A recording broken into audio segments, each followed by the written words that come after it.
welcome into the show, Mr. Dan Geltrude, coming to us from Nutley, New Jersey. Dan, thanks for being on. I don't know, but there were a lot of folks waiting to do a big parade of all-time record highs on Friday, but it got spoiled a little bit from this latest digital services tax, and then it was taken away over the weekend, so it was a whole lot to do about nothing. But what are your thoughts there? Well, how I'm viewing this, Scott, is that Trump's pressure tactics have worked once again. Right now, it is unconventional. We haven't seen political leaders, certainly not from the United States, operating in this fashion. So it feels uncomfortable. We're not used to it, even though we've had a Trump presidency before. So with the number of headlines that Donald Trump creates constantly, right, it leads us to a point, particularly because the markets seem to be so headline driven, is that we are going to have a lot of volatility in 2025 and beyond, and I think that's going to be our new normal. So let's get used to it. And I have to say this, one thing that I think that Trump is particularly brilliant with is that he knows how to plant all these seeds, whether it's in the media or on social media, that has everybody react in a way that he wants them to react, and then he sits back and waits. Yeah, I've actually spoken to some people that have been in the room with him, and they'll say he goes from 100 miles an hour to 5 miles an hour to 100 miles an hour right in front of your face, and you don't know what happened to you a lot of times. I mean, I guess he is the ultimate negotiator. But how about this?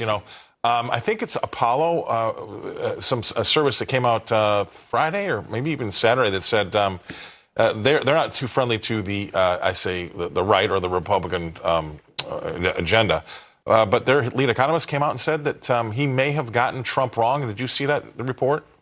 Yeah, yes, I did. And it was very interesting when you have people out there who were predicting that all of Trump's tactics related to trade were going to cause, a catastrophe worldwide, economically, all these things. And then all of a sudden, you see these countries that we are involved with these trade discussions backing off. In the case of Canada, for example, within 48 hours, they backed off on the digital service tax, which, by the way, would have been extremely hurtful to U.S. innovation because that tax was geared to go against the U.S.'s most successful tech companies like Apple and Google, right? So when you start to look at what he said, what he's done, and again, it's not the norm, it's unconventional, but then when you look at the results that he appears to get,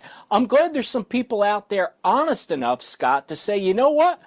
I didn't think it would work, or I disagreed with the tactic, but you know what? It seems to be working. Yeah, okay, so this is what I have to ask you. I'm going to come at it from a really simple point of view. I don't want to get too far in the weeds on anything, but all you got to do is rewind your playbook to, say, maybe last Friday night, not just the recent one, but a week ago Friday, and see the week that Trump had, starting with Iran and Israel and Iran, and then that ceasefire, and we had a ceasefire with Pakistan and India. Nobody really talks about that, but that's a big deal. And then he came into NATO, and a historic 5% of GDP spend versus the old 2%, which they had a hard time meeting the 2% a little while ago. I mean, this would have been never seen before 3 or 4 years ago. They wouldn't have said yes to this. I mean, the guy had a week that was unbelievable. Now, I'm not here to carry his water, okay? Sometimes he does some stuff I don't agree with. But I don't care who you are. You just have to look at the headlines from the last week, and it was a fantastic week for President Donald Trump.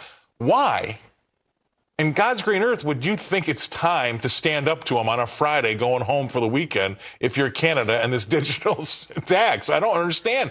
They could not have had worse timing.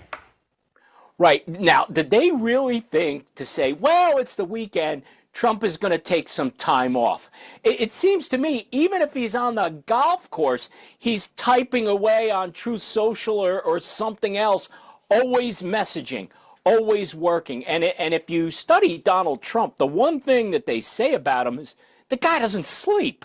So literally, he's working 20 plus hours 7 days a week. So if you think you're going to catch him off guard, it's just not going to happen. Now, I agree with you from the standpoint of I don't always agree with Donald Trump. In fact, sometimes I can't understand at all why he's doing the things he's done. But I will say also there have been times where I've scratched my head and said, I think he's off the mark.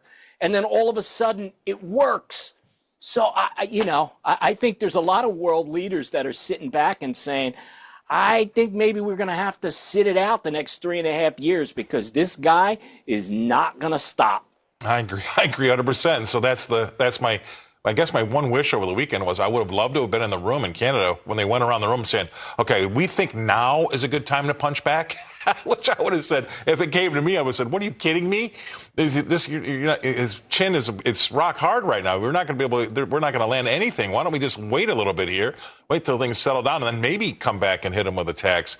But right then, at the peak of probably one of his best weeks, at the end of the month when most of the stock markets are up between 4% and 6%, we're pushing all-time record highs, and you decide that's the time you want to lower the boom? I don't understand that at all.